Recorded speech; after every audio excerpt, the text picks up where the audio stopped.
We have time. This is the last conference. We can be here until 7 o'clock. Until Mass starts. Yes. Tell us the story. Father Carlos said that he has known Schoenstatt before he was born. Oh, See, that's the cue right there. I know that story. I know that story. Who doesn't know that story? Yes. Think everybody knows the story? Not everyone. Not everybody. Do you know that story? Oh my goodness. No, it's never a chance to.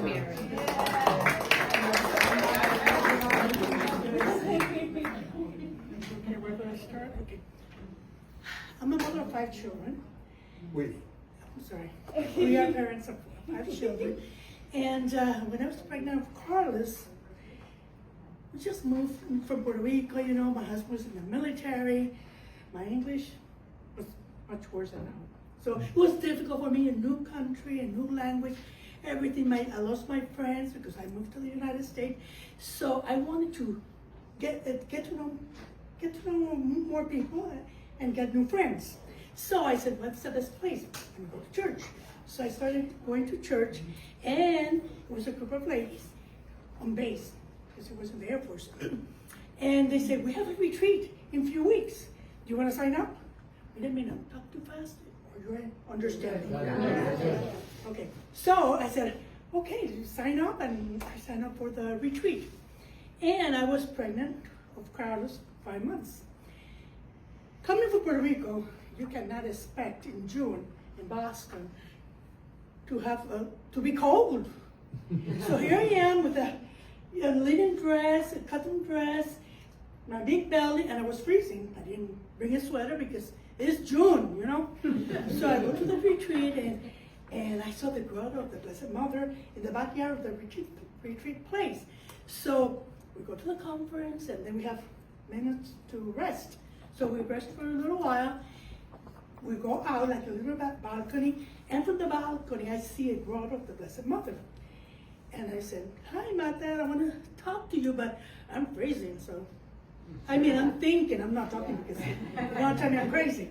So, but every time we had a break, looks like somebody was watching me. And then she, I think it was the final break, the lady told me, I see you, like you wanted to go to the grotto. I said, yes, but it's too cold. She took her sweater, gave it to me. And I said, oh my goodness, Mata, I'm going to say hi, and all that. So I just went over there. It makes me cry always. I go over there to the grotto, and I said, Mata. And all the message I received from her that was pregnant, I felt, she was talking to me, but spiritually, you know? Mm-hmm. And I felt like she was telling me, it's a boy. We didn't have sonograms. It's going to be 50, so no sonogram. So I didn't know it was a boy or a girl. You're going to have a boy. And then I said, I give it to you. Do whatever you want with him. It's all yours. And I was so excited. It was going to be a boy, and I gave it to her. And I felt so happy because I was in the grotto with the Blessed Mother, and I could pray and have new friends, all that, you know.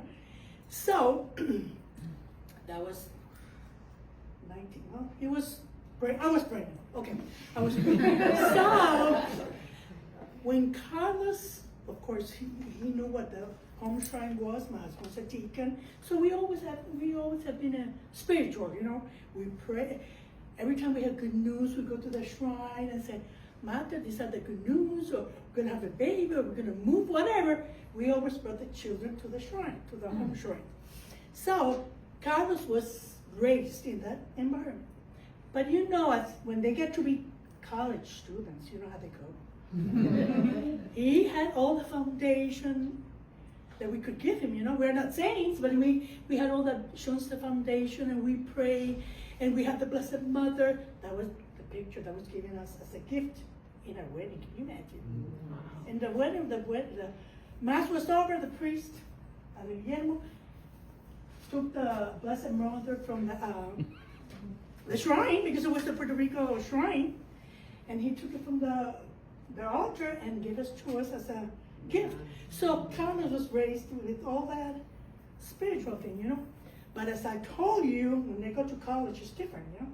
So he went to college, so now he's in the dorms with the fraternity boys, and he's president of the student council, and he's president of the, how do you call it, fraternity, all that going on. So I see him less and less, and then I see that he's not going to Mass every Sunday, you know.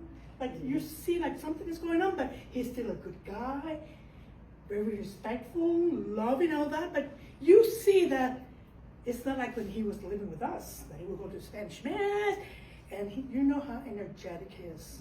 Spanish Mass, when we came from Puerto Rico to Florida, was the Mass that was music and dancing and clapping, and here is the Puerto Rican boy, I go to the Spanish Mass, that's the Mass I like, and blah, blah.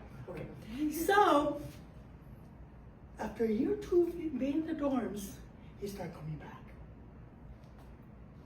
to the Spanish Mass, of course. And Padre Ramon was a Spanish person, Spanish-speaking priest. And one Sunday, he was at that Mass, and Father Ramon was not there. He got very upset, because Padre Ramon, that's a good preacher, was not there.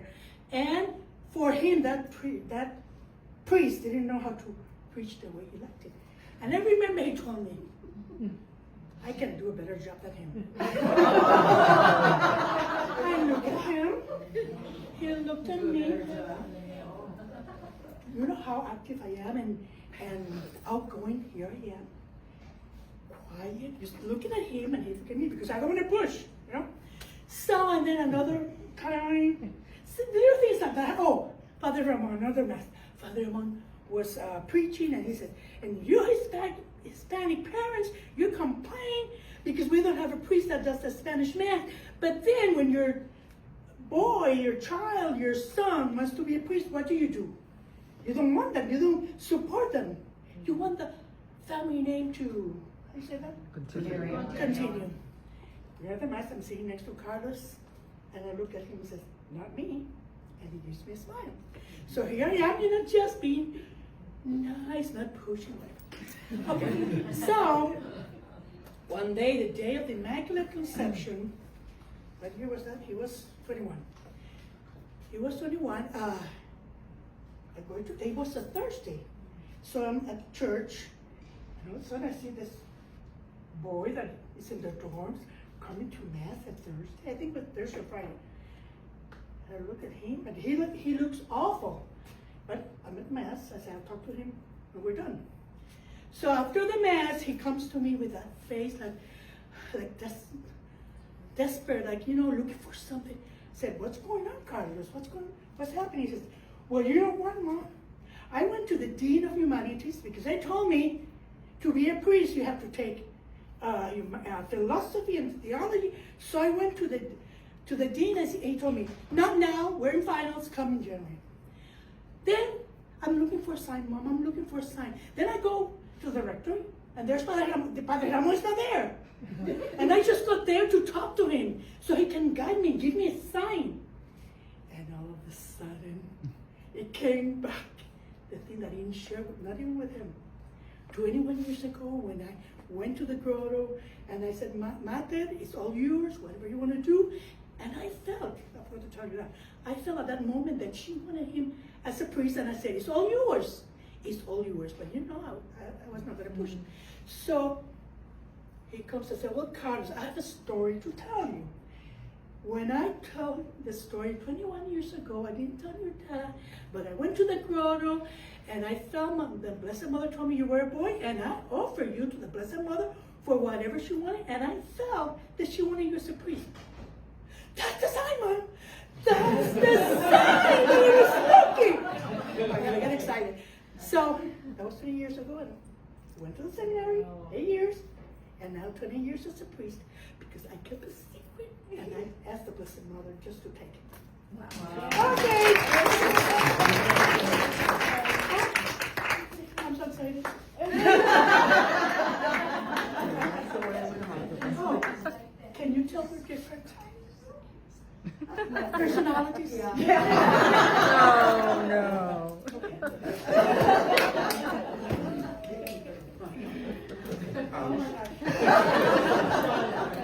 Very shy.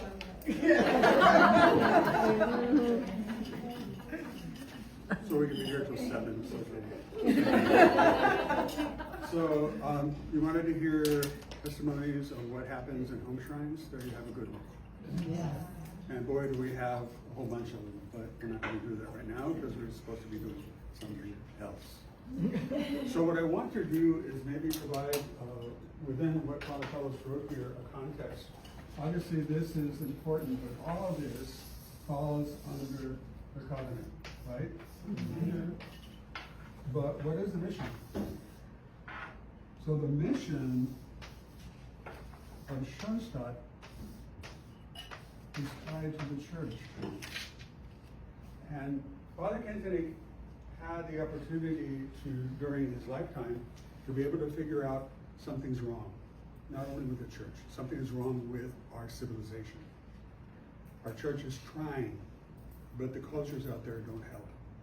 And the problem with the cultures is they're too mechanistic. We live in a mechanistic society. We tend to do things that are mechanical.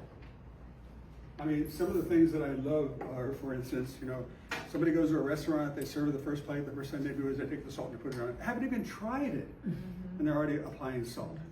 Isn't that mechanical? Yeah. What's the other thing? I love this. I go to the grocery store, I go to where all the frozen is, and there are glass doors. But what do people do? Open them. Open the door to see what's in there. Those are some of the mechanical things. And then once they open the doors, it's fogged, right? So everybody else has to do that. So one of my favorite ones is when you go to an elevator, you push the elevator button once. But what do the desperate people do? Like it's gonna go faster. It's not gonna go faster. But I just stand back and they look at me like, what?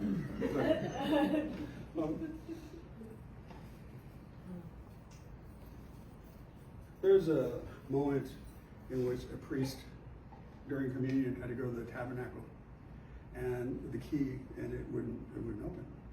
And of course he has his microphone on. He says, "What's the matter with you?" And everybody said, "And with your spirit." Everything is automatic.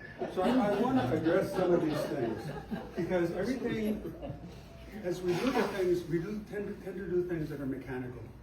And I invite you to look at the way you do your prayers.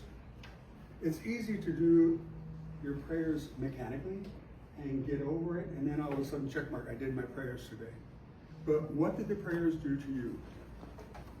And I help out with diaconate formation, and I ask them about their spiritual life. What is their spiritual life about?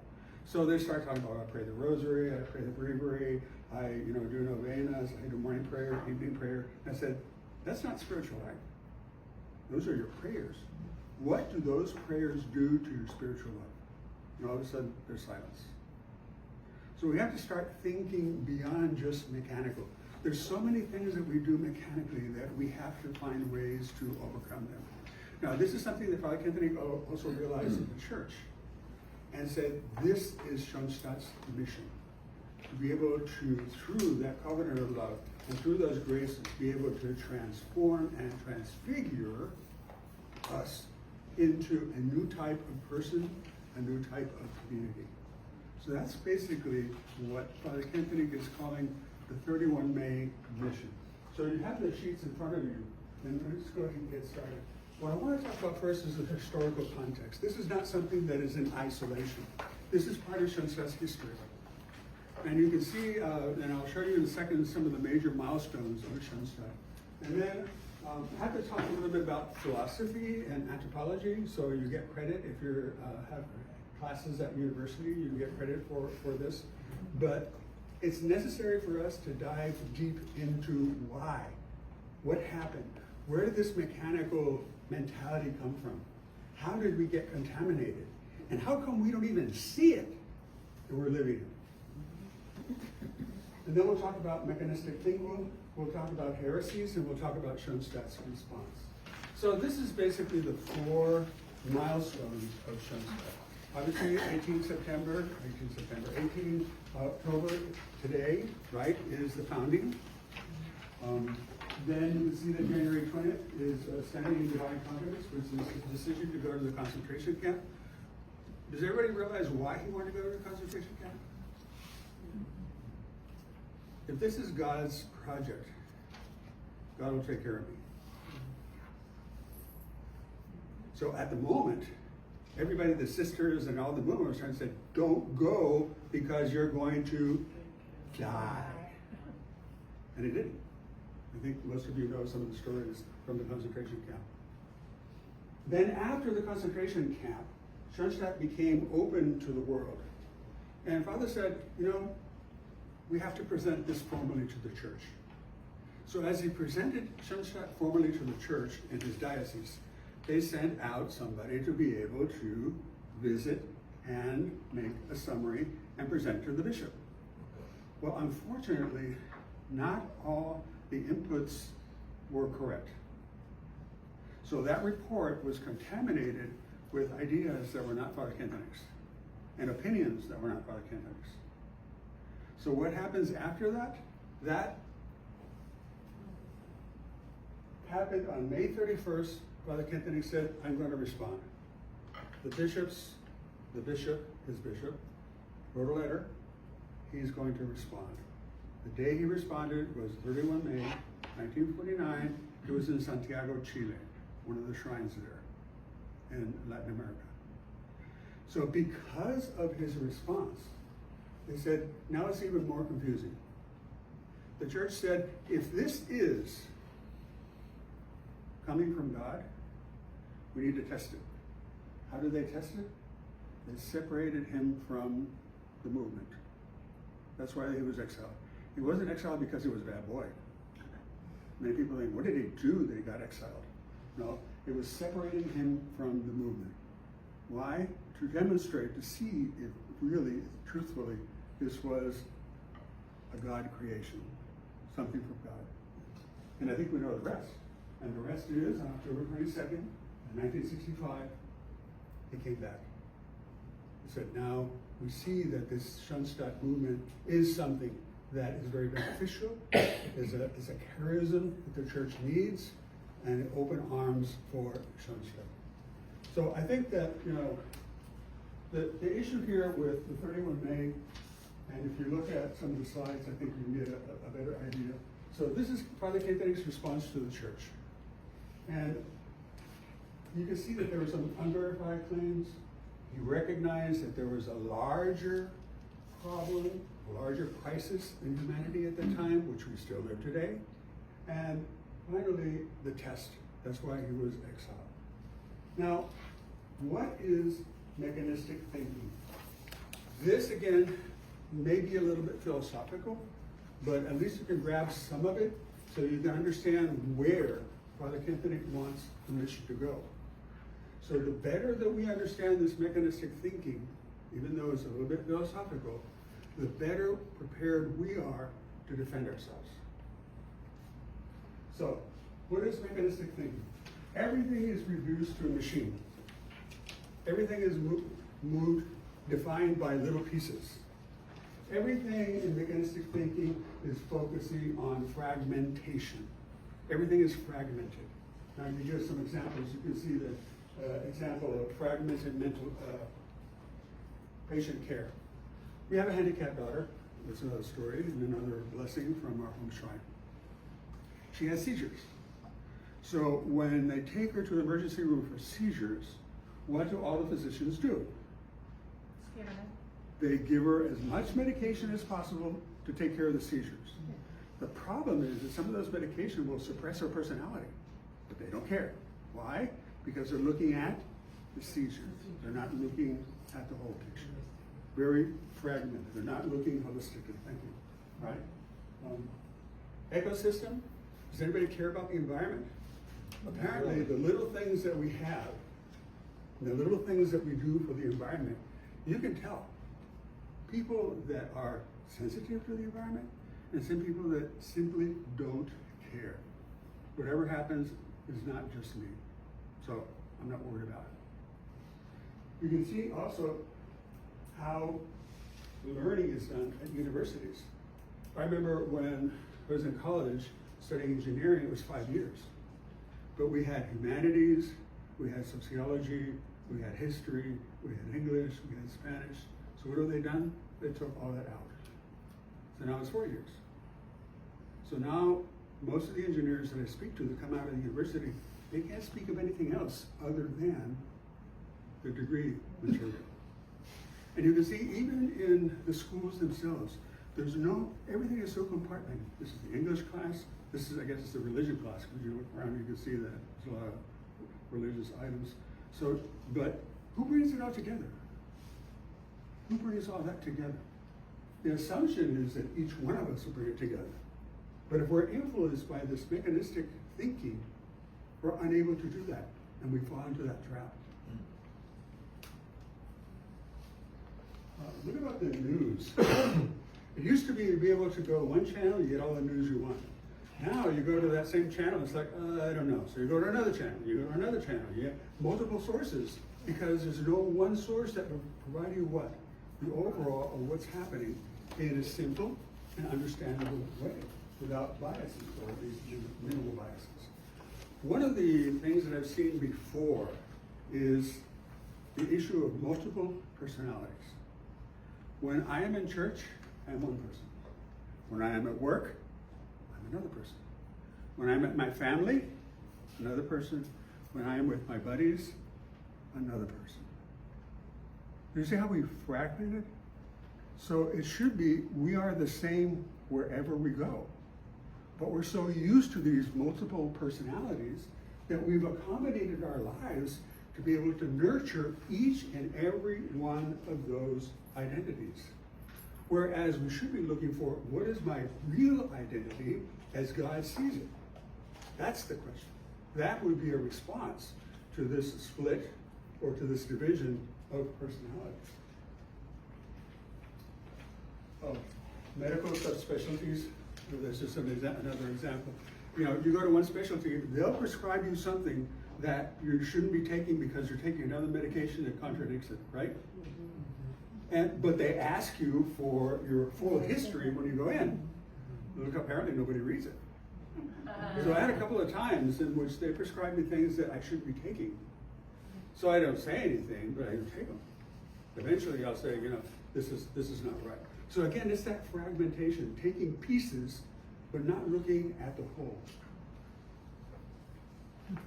So this, if we go deeper into what this mechanistic thinking is all about, it's almost like an illness. You can see there, how the company calls this an illness, calls it bacillus, calls this a germ. And germs can mutate.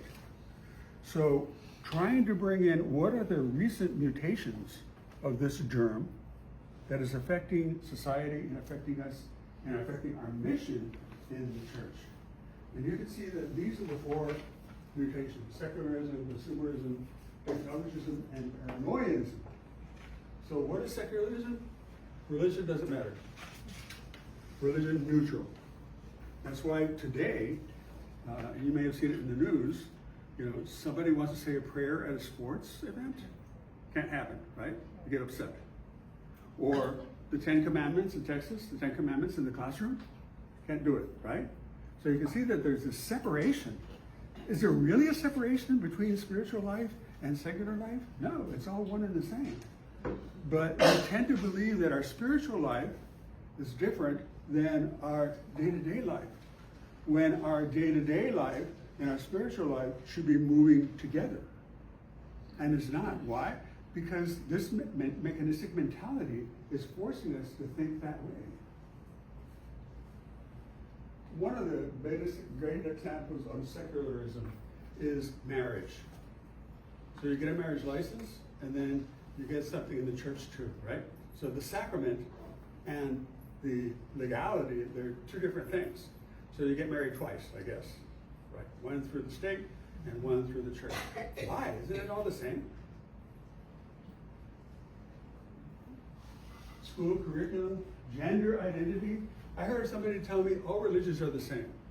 And this happened, where was this? I think it was at St. Rita. I think it was at St. Rita in the early days when Father Collins was there. There was a couple, a family that went, and they asked me, you know, what is your role in the church? And I explained a little bit. And then they didn't show up for 2 or 3 Sundays. So I went approached them and said, well, you know, we missed you. He said, no, I just go to another church. I said, well, I mean, you know, you should be Catholic, right? He says, no, all religions are the same. And they're not the same. Right? They're not the same? Right. Okay, I just checking because nobody's reacting. So. This one I love. So this is, again, is an example of secularism and of this idea of, you know, breaking reality into pieces. People go to Mass and they're so holy. But when they get out of Mass and they go into the parking lot, they're ready to kill each other. Right? You see the way that they drive? So it's like, what happened? Couldn't you bring that, I mean, even at least an hour into the parking lot? Ideally, you want to bring it into your day-to-day life. But, you know, just the parking lot, you know, try to be courteous at the parking lot. One of the reactions that I love to hear is every time there's a miracle. If there's a miracle, or something close to a miracle, even if it's not verified, we tend to look into the science. And that's secularism. Well, it was just the clouds. Or, oh, it was just this or that. Remember Clearwater, here in Clearwater, when the Blessed Mother and, oh, it's just the sprinklers in the window. Well, what is the Blessed Mother? Just a piece of paper, right? That's right. Just a piece of paper. So people don't get it. It's not the idea of looking into the science. It's the idea of what does that communicate? Because that's where the wholeness is. There was a test that I gave the deacons information. I had some art, and I asked the men and the women separately, what do they believe that art is? And the men were like describing all the pieces. Well, there's a piece of furniture here, and so just describing that. So I went to the women and said, what do you see? And, you know, they saw the emotions that were happening in that picture. So again, I'm not trying to say men and women, you know, look at things differently, because men can be educated to do that. But it's this idea of fragmentation. When we look at miracles, when we look at something, we shouldn't be looking at it as separate. We should be looking at it as an entirety. Consumerism. The more I buy, the better I am. What defines me as a person is how much I have. We have a phrase for that, right? The Joneses, right? We even, it's not only a philosophy of life, we've converted that into a theology, right? So I got to be better than the Joneses. So it's this buy and buy and buy and buy. Impulse buying, what is that? Impulse buying means I can't control myself. So they're going to put it out there and I'm going to buy it. Isn't that bad? That you cannot control yourself? I just turn my back to the little counter that has the impulse buying. Looking at, you know, the idea of mass collections. I don't want to give money because I'm not getting anything out of this. You may have heard it, right? Well, I'll give in proportion to what I get back. I wonder what would happen if God did that to us, right? So the idea of, you know, this idea of giving is supposed to be part of a spiritual effort. And many times we don't see it that way. We see it just as a pocket issue, right? It's coming out of my pocket. I'm not getting anything in return. Very transactional. I think we're more used to doing transactions than anything that has to do with transformation, and even less about transfiguration. So, and there's a natural tendency. I mean, you go to the store, the cashier is there. You know the cashier, but I mean, you do your thing, you give the card, whatever, and go out. Then you do a second and a third time. What happens all of a sudden? You get to know that cashier, right? Mm-hmm. No, all of a sudden, it's not as transactional. You kind of like elevated that. Well, we tend to do these things naturally, but then we have to take it to further levels. But just to keep everything transactional is not healthy. This is why sometimes prayer ends up being transactional. Well, I prayed for this or God, and God didn't give it to me, so forget it. I'm going to go to another religion to see if he'll, like, see what I want. So this is, we can't think transactionally, because again, this is part of this illness of consumerism. I like the way that we have moved away from anything that has to do with religion on the holidays and try to do it different. So it's not Thanksgiving, it's Turkey Day, right? So it's not Easter, it's the Easter bunny that lays eggs. I think that's, you see what I'm saying? And then, you know, you look at all the festivities, Halloween. Is it Halloween or is it the day after Halloween? It's both. They're combined, right? Halloween is the first step into the next day, which is, what is the next day? All Saints. So, I mean, I'm glad to see that we have an organic group here.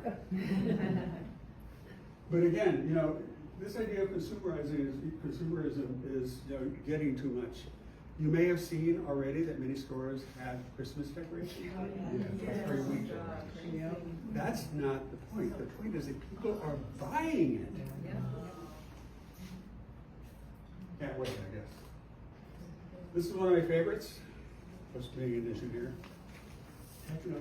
What is it? Every human problem can be solved with a computer or with technology. I heard a lady that says that she doesn't go to therapy anymore because AI is telling her what to do. So I'm thinking, poor lady, but I'm thinking beyond that. How many people think that they can get away with spiritual direction using AI? And the problem, I'll say it right now, the problem with that is that spiritual direction using AI is just going to give you a moment in time. It's not going to give you a tendency. It's not going to give you a trend. It's not going to go forward or backwards. So, you know, this is why you need a person. But then again, this idea of, you know, everything is all by technology. I mean, think about the kids, right? And the screens. No offense on kids and screens. But you look at the amount of time that is spent on a screen. Now, our grandkids are pretty much well controlled by their parents, which of course is my daughters, but our daughters. But still, when we look at you know the rest of the world, when we look at the consequences of you know too much screen time, not enough interrelation time. So Isabel and I were talking the other day about you know kids, they just don't know how to socialize anymore. I asked a group, this is a group of teens a couple of years ago, let's do a group photo. So their idea of a group photo was everybody did a selfie, and then somebody put all the selfie pictures together. Oh, God. That's a group photo.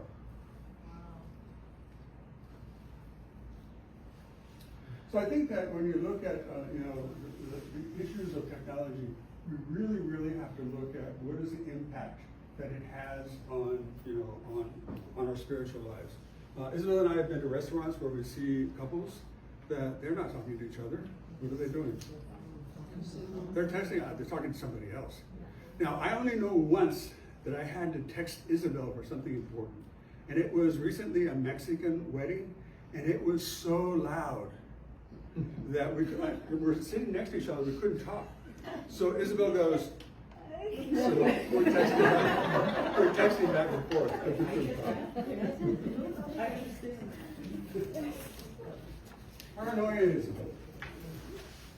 this is a distrust of everything and everybody. There's this big distrust. And the problem with distrust is its impact on faith. If you do not trust God, what does that do to your faith? If you do not trust the Blessed Mother, what does that do to your faith? What does that do to your relationship with her in the covenant of love? So again, this idea of paranoia, again, you know, everything is a conspiracy. Everything is a conspiracy. How many of you have been exposed to conspiracies? They're things like, how do they come up with these things? And these are people that have deep needs. And these deep needs, they have to find ways to validate it. And where do they find ways to validate it? We go back one, right? We talk about technology, right? So they find what supports their ideas, then they believe that. And it becomes more evident and more firm in their thinking and in their doing. This has significant impact on how people look at the church. Because everything in the church then is a conspiracy. So, did Jesus resurrect? That's a conspiracy, right? Adam and Eve, they're not real. That's a conspiracy. If Adam and Eve were not real, original sin is not real. If original sin is not real, why did Jesus come? You see why sometimes the logic of those that have these theories doesn't work, but they don't see it. We have a grandson that we still have not been able to get through his head the reality of this world, right? One of the older ones. Because everything for him is a conspiracy theory, but we're still trying. So there you have the different illnesses. And it's not as much the illnesses as what they do. These illnesses are providing 3 heresies. What is a heresy? Something that's totally wrong against doctrine, right? These are the three heresies. One is the separation of person and community. Just because you have a whole bunch of people together does not mean they necessarily have a community. I mean, you have people going on a bus all the time, right? Does that make them a community? No. So if you're individualistic and you have a whole group of individualistic people, do you have community? No. Separation of person from God. We gave those examples all the time, right? The example of, God's over there, I'm over here. There's a time for God, and there's a time not for God. You see how wrong that is when we talk about secularism particularly. And also there's a separation of person from true identity. Remember talking about multiple identities? How many have heard the concept of personal ideal? Just 2, 3, 4, 5. Look it up. Look it up. Because personal ideal will be that true north. Personal ideal is the reason that God created you. The purpose for which God created you. If you understand the purpose for which God created you, what do you think that does to your life? You see how that provides a straight, direct path on what I should be doing in my life? What happens when somebody falls away from their identity and starts to doing things that don't correspond to their identity? We call that an identity crisis. So the more you feel something is wrong, the further away you are from that purpose that God had in creating you. So into the spirituality of Schoenstatt is this personal ideal, which is this constant discovery of what God had intended me to do, and at the same time it aligns and it gives me the right path to be able to do the things that I should be doing in my life. Putting together and trying to discover your personal ideal is an entire workshop of 6 or 8 months. I did a group, I think Shayla was part of that group, yes, in which group we spent maybe 8 months, I believe, something like that, maybe even more, just trying to help them individually discover what their personal ideal was. That's an important component of Schoenstatt spirituality. That's an important component of these graces. It's an important component of the covenant of love. So the way that God created me provides everything I need to be able to fulfill what He wants. If I deviate from that, I can be successful, but I'll never be totally fulfilled. Because again, it goes different than the purpose that God had for me. So that would be the separation of a person from himself. So, why is this so important for Schoenstatt? It's important for Schoenstatt because it is the mission. When we talk about the Schoenstatt mission, somebody say, well, I thought the mission was the new person in the new community. Yeah, but what is that new person in that new community? That new person, that new community is a group of people and a person that realizes the illness, the mechanistic thinking, and what it does to our spiritual life and our day-to-day lives, and helps us combat it. Who helps us combat it? The Blessed Mother, because she's the one that started this, right? So she is the one that's going to protect us and provide us with the graces that we would need to be able to move forward. It would be interesting if you want to do the math, the relationship between mechanistic thinking and the graces that the Blessed Mother provides through the shrine. You'd be able to see that that is the way to overcome many of these difficulties, many of this philosophy, this mentality, this mechanistic mentality. So this is the way that we solve this separation of person and church, the covenant. Why? Because the covenant is interpersonal. One of the questions that came up was, how do I know the name of my uncle? You know it through a dialogue with her. The dialogue could be a couple of months. The dialogue could be a couple of years. But that dialogue between her and you, between her and the family and the couple, will be able to eventually, she will tell what is that name of the home shrine. So it's like, I didn't invent it, she provided it for me. So this is the personal heart-to-heart attachment that not only we have with the Blessed Mother, but that we have with each other as well. So I can look at you as another person, as an individual, whatever, but I can also look at you as part of my mission and part of our mission for the church, right?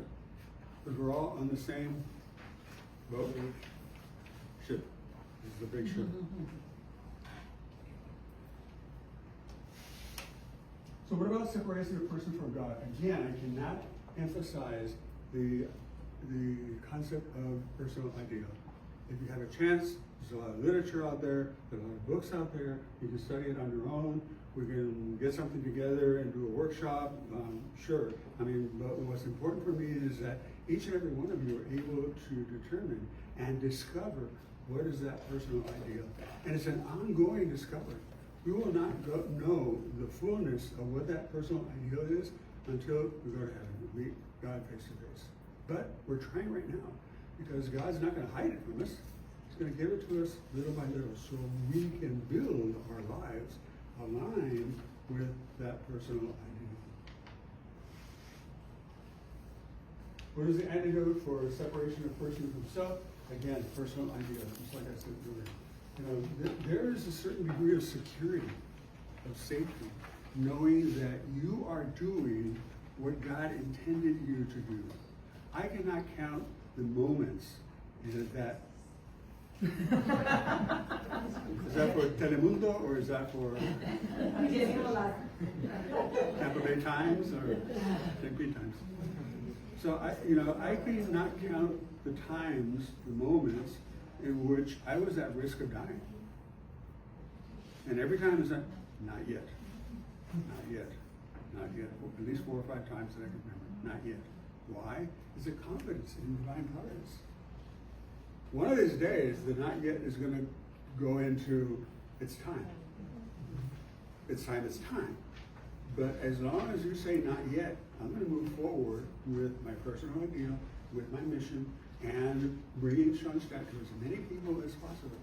Because this is the way that the new civilization is going to be built. We're not talking here about what's going to happen in the next 2 or 3 years. Schoenstatt is a mission of the church. And the expectation is what we do here will be standard, will be common, will be every day in the next 200 to 300 years. So we're building a new society that is against mechanistic thinking and more into organic thinking. So there you have the totality of, the picture here. This is probably worth, a full semester work of work and research. So again, this is the mission and the task of Schoenstatt.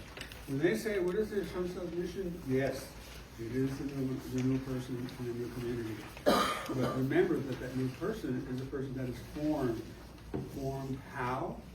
Formed with his personal ideal, her personal idea. Formed also to be able to carry that mission forward. That's why when we talk about missionaries, it's very important. It's not just for ourselves. This is not a club, right? This is not a club. This is, we get together, we form ourselves, and we move out to attract others, to change that culture, to change the way that society is built, because that is the mission of the church. So what we're talking about here is the opposite of the mechanistic thinking, which is the organic thinking. I mean, if you think about the two differences between the mentalities, the mechanistic thinking is like fixing a clock. You look at the pieces. The organic thinking is about tending a garden. So you have to let it grow, right? That's a good example and a good analogy of what a community is. A community is a nursery of interpersonal relationships. Why? In the community, you feel protected, and you can kind of experiment with interpersonal relationships. But you can't do that in the mechanistic society. That's why organizations have job descriptions, because you are what? And if you try to go beyond your job description, what are they going to tell you? Can't do that. Can't do that. Right? So, and here's the irony.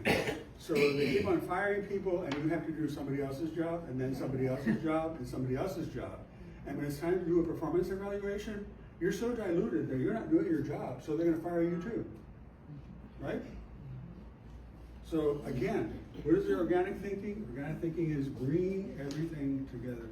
When we talk about the branches, when we talk about the institutes, when we talk about the league, when we talk about the federation, we're all talking about a large organism that we all have the same mission, which again is related to the covenant of love. So what is organic? If it grows, if it is respectful of its nature, and if it's connected with the environment, that's organic. If it doesn't grow, right, like the clock, if it's not respectful of its nature, I mean, a mango tree cannot produce avocados, right? Although people try. And then, of course, it's connected with the environment. So, thinking about each and every person, as we grow, as we are respectful of our nature, personal ideal, and as we're connected with the environment, in other words, we form a community, this is what organic thinking is all about. So how do you put that in practice? Here are a couple of ideas that you could use to put this in practice. First of all, how is your relationship with the Blessed Mother? I love to every night say, okay, what's our next project? And I love to work the projects with her. Because once we completed a project together, I know I'm going to get a gift, a lollipop.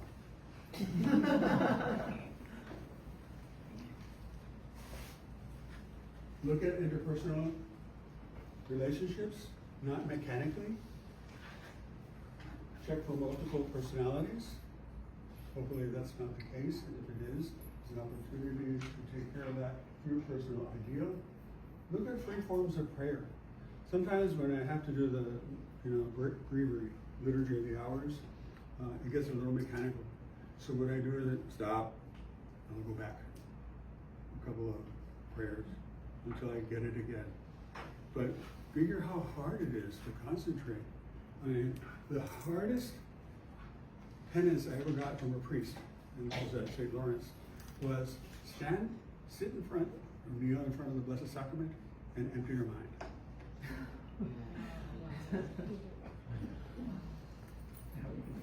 That was penance. Yeah. That was penance.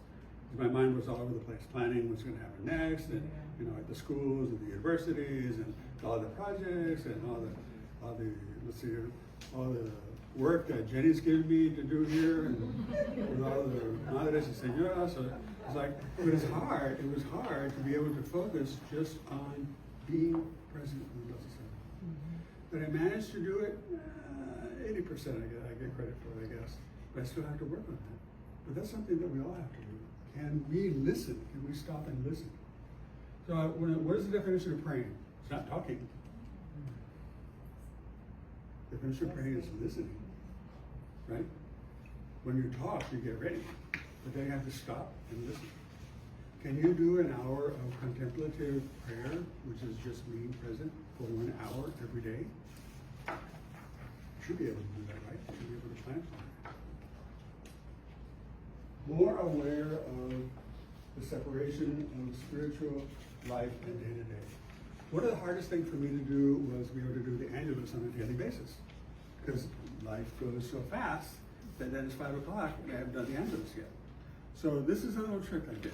I have the visor, like I said, a little blue dot. So every time I get in the car, what do I see? The blue dot. What does the blue dot do to me? It reminds me of the prayer. So these are the little things you have to do on a day-to-day basis to be able to remind yourself, to be able to do the things you need to do to continue growing in your spiritual life. And more aware of divine providence actions. You know, what does God want me to do? But in order to go and do and understand what God wants you to do, you have to pray. Pray meaning listen. Once we listen, we'll get a better appreciation of what God wants us to do. That's called discernment. So the more we're able to discern on major projects, the more in tune we are with what God wants. What's the definition of history? Father Kennedy says the definition of history is the inevitable path towards the heart of God the Father. That's the definition of history. Inevitable. So I think that's pretty much it. I did a little over on that. Yeah? It's not 7 o'clock, so I guess we're...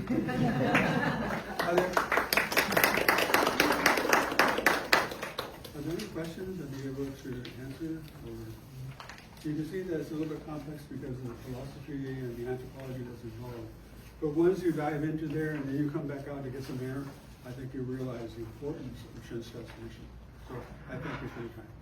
Thank you. Thank you.